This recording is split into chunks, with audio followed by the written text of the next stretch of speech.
সকালবেলা দেখো চারিপাশটা কিরকম কুয়াশায় ভরে রয়েছে, দেখছো? দূরের কিছু দেখা যাচ্ছে না, শুধু কুয়াশাই কুয়াশা। আর এরকম ওয়েদারে না আমার খুব মন খারাপ করে। আর আমার এক বন্ধুর ফোনে আমার ঘুম ভাঙলো। তো তোমাদের জানাই একটা কথা, এটাই আমার লাস্ট ভিডিও। তোমরা আমার কাছ থেকে আর ভিডিও পাবে না। কি ভাবছো?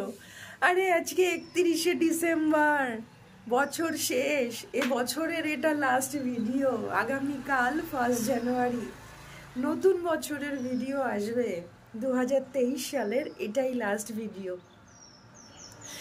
তো আমি ঘুম থেকে উঠে পড়েছি, এখন চটপট রেডি হব আর যাব স্কুলে। আজকে বর্ষ শেষের মেডিটেশন আছে। তো চলো চটপট তৈরি হয়ে নিয়ে বেরিয়ে পড়ি, সঙ্গে থাকো। তোমাদেরকে সঙ্গে নিয়ে আমি আরও একটা নতুন দিন শুরু করছি সকালবেলা চায়ের সাথে। তোমরা যারা আমার ভিডিও অনেক দিন থেকে দেখো তারা এটুকুনি নিশ্চয়ই বুঝে গেছো যে আমি ভীষণ রকম চায়ের নেশাগ্রস্ত। অন্য কোনো নেশা সেইভাবে আমার নেই, কিন্তু চায়ের নেশাটা ভীষণ রকম আছে। অনেকের থাকে না বেড়ানোর নেশা, ঘুমানোর নেশা, বই পড়ার নেশা, গান শোনার নেশা। আমার যদি কোনো নেশা থেকে থাকে সেটা চায়ের নেশা। চায়ের টানে আমি কিলোমিটারের পর কিলোমিটার দৌড়ে চলে যেতে পারি। তার প্রমাণও হয়তো তোমরা আমার ভিডিওতে আগেও পেয়েছো। প্রচণ্ড ঠান্ডা পড়ছে, আমার হাত পুরো ঠান্ডা কনকন করছে, কাঁপছে। দেখো কতটা চা পড়ে গেল, সকালবেলা উঠে মনটা খারাপ হয়ে গেল। খাবার জিনিস পড়ে গেলে না খুব কষ্ট হয়। আর তোমরা জানো সকালবেলা উঠে আমি একটু জমিয়ে চা খেতে পছন্দ করি। তাই চায়ের মধ্যে আমি দিয়ে নেব মিল্ক পাউডার, আমুলিয়া। দুধ চা ছাড়া আমার সকালটা ঠিক জমে না। এবার তোমরা বলবে তুমি তো আগে দেখিয়েছো গরম জল খাও, চিয়া সিড খাও, তারপরে এই দুধ চা কেন? হ্যাঁ, আমি গরম জলও খেয়ে নিয়েছি, চিয়া সিডও খেয়ে নিয়েছি, স্নান করে নিয়েছি, পুজোও দিয়ে নিয়েছি, তারপর নিয়ে বসছি এই চা। নতুন বছরের দিকে তাকিয়ে আমরা শ্রীমাসী অরবিন্দের চরণে আমাদের প্রার্থনা এবং সমবেত ধ্যানের মাধ্যমে আশীর্বাদ ও সুরক্ষা কামনা করব আজকের দিনে। পুরাতন বছর নিয়ে আলোচনা হবে, নতুন বছরের আহ্বান আমরা জানাবো। সেই উদ্দেশ্যেই আজকের এই প্রার্থনা সভা। আজকের প্রার্থনা সভায় সূচনা হচ্ছে আশ্রম থেকে প্রেরিত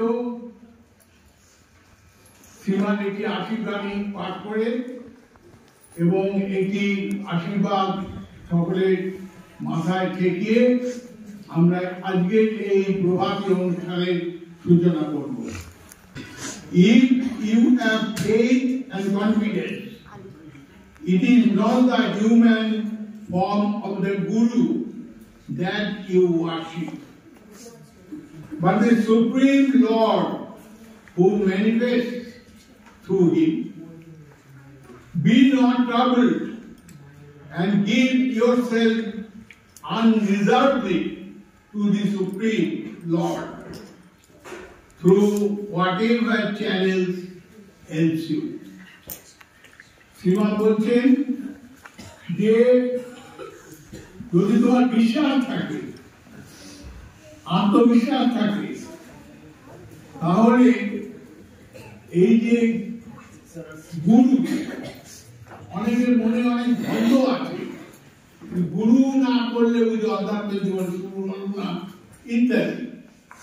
কিন্তু বলবেন যে এই যে হিউম্যান ফর্ম অফ গুরু, অর্থাৎ এই যে মানবীয় রূপ গুরু, তাকে আমরা ওই মানুষ হিসেবে দেখছি না, তাকে সুপ্রিমের অর্থাৎ আমাদের পুরুষোত্তমের সর্বোচ্চ শক্তির প্রতিরূপ হিসেবে দেখছি আমরা।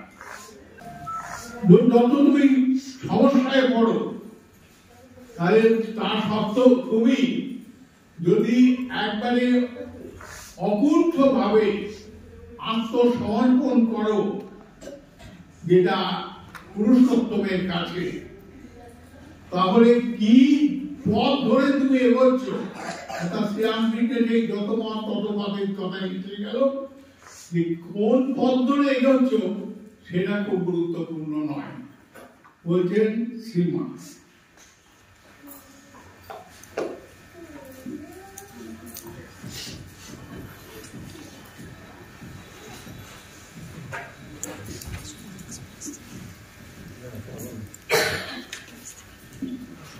গোপাল,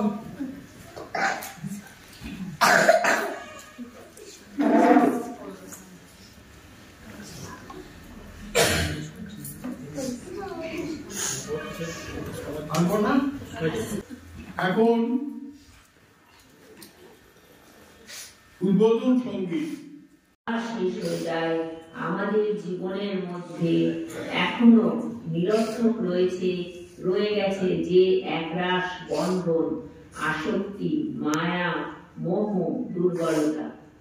প্রতি মুহূর্তে অতীতকে ঝেড়ে ফেলতে হবে, ধুলোর মতো সে যেন খসে পড়ে। প্রতি মুহূর্তে যে নতুন নিষ্কলঙ্ক কতখানি খুলেছে আমাদের সম্মুখে, তাকে যেন মলিন না করে। আমাদের ভুল অন্তরে যদি স্বীকৃত সংশোধিত হয়ে থাকে, তবে তারা যেন আর শূন্য মরিচিকার চেয়ে বেশি কিছু সত্য হয়ে না দেখা দেয়, ফলপ্রসূ যেন না হয়। যা কিছু আর থাকা উচিত নয়, সকল অজ্ঞান, সকল অন্ধকার, সকল অহংকার প্রশস্ততর দিগন্তের অভিমুখে, তীব্রতর জ্যোতি, পূর্ণতর প্রীতি, নিঃস্বার্থ প্রেমের অভিমুখে, তোমার অভিমুখে। যে সীমা যে ডায়েরির পাতা থেকে বঙ্গানুবাদ পাঠ করলো, তাতে এটুকুনি বুঝতে পারছো যে এই যে বর্ষ শেষ এবং বর্ষের সূচনা, তার প্রতি শ্রীমা শ্রী অরবিন্দ কি গভীর গুরুত্ব আরোপ করেছেন। এটা হচ্ছে 19শে ডিসেম্বর 1913 সালে মায়ের ডায়েরি থেকে পাঠ করা হলো। তার মানে কি, তখনও শ্রী অরবিন্দকে তিনি দেখতেনি নি চোখে। ডিসেম্বর 1913 সাল, আর প্রথম শ্রী অরবিন্দের সঙ্গে তার দেখা, সাক্ষাৎ, প্রণাম হয়েছিল 14 সালে।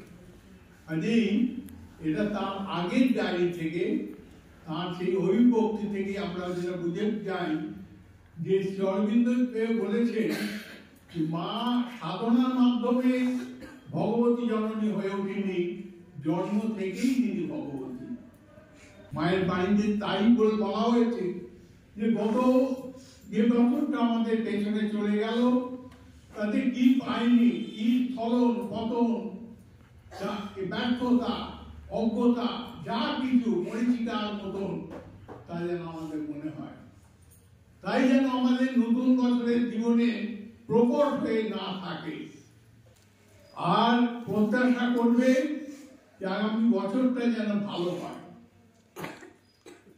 আজকে সেই দিন আমরা শ্রীমা শ্রী অরবিন্দের চরণে প্রণাম নিবেদন করে তাদের কাছে আমাদের আশীর্বাদ, সুরক্ষা কামনা করে প্রণাম নিবেদন করব।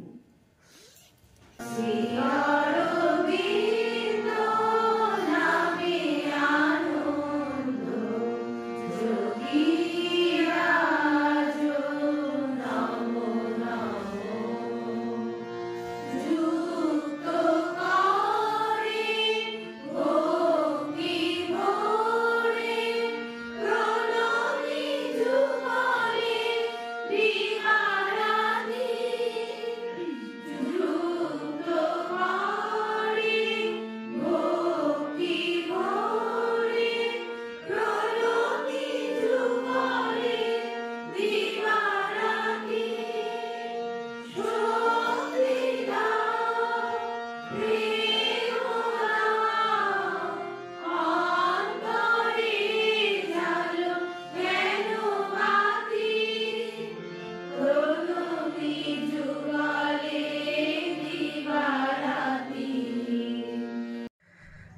তো ওয়েলকাম ব্যাক ওয়ান্স অ্যাগেন। দেখো আমি স্কুল থেকে বাড়ি চলে এসেছি আর ফ্রেশ হয়ে নিয়েছি, একটু বেরোবো। তো সকালে দেখলে আজকে আমার বর্ষ শেষের সকালটা কিভাবে কাটলো। তো চলো কথা বাড়িয়ে ভিডিওটা আর খুব বেশি বড় করব না, ভিডিওটা এখানেই শেষ করছি। তোমরা যারা ভিডিওটা দেখেছো আশা করি তোমাদের খুব ভালো লেগেছে, একটা লাইক অবশ্যই করে দিও। এখনো পর্যন্ত যারা চ্যানেলটা সাবস্ক্রাইব করোনি চটপট সাবস্ক্রাইব করে নিও। আর আশা রাখবো পুরনো বছরে তোমাদের যত দুঃখ কষ্ট ব্যর্থতা না পাওয়া সব কিছু ভুলে নতুন উদ্যমে নতুন করে নতুন বছর তোমরা শুরু করবে, এই আশা নিয়ে ভিডিওটা এখানেই শেষ করছি। সবাই খুব খুব খুব ভালো থেকো, সুস্থ থেকো, হাসতে থেকো, মজায় থেকো, আনন্দে থেকো, আর ঝুম সুস্মি ব্লগ দেখতে থেকো। আজ তাহলে এটুকুই, তোমাদের সাথে আবার দেখা হচ্ছে এর পরের গল্পটা নিয়ে ব্যান্ডেলে। ততক্ষণ সবাই সঙ্গে থাকো। টাটা।